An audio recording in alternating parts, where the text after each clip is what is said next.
صباح الفل يا جميل، أو مساء النور لو بتتفرج بالليل.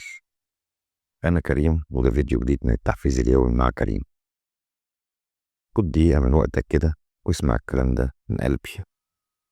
مش كل يوم بيبقى سهل، مش دايما عندنا طاقة نكمل، بس كل يوم في فرصة جديدة، فرصة إنك تكون أقوى من امبارح.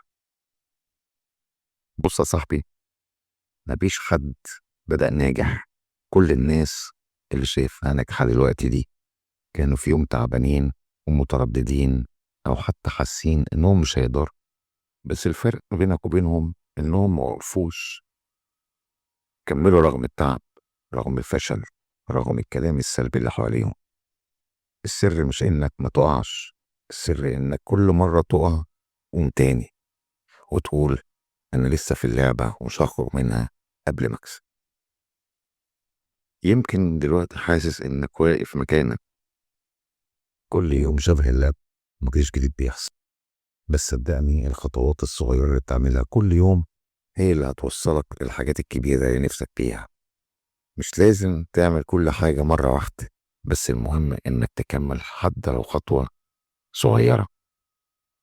ابدأ يومك النهاردة بكلمة حلوة لنفسك، وقول لها أنا أقدر، أنا أستحق، وأنا هحقق اللي بحلم بيه.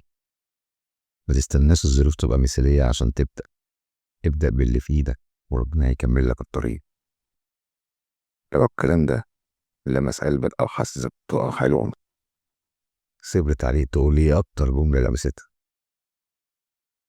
واعمل لايك للفيديو واشترك في القناة عشان نبدأ كل يوم سوا بطاقة جديدة وكلمة من القلب. أنا Today's gonna كريم، be good. وده كان التحفيز اليومي مع كريم. افتكر دايما اليوم فرصة جديدة تبدأ من تاني. سلام.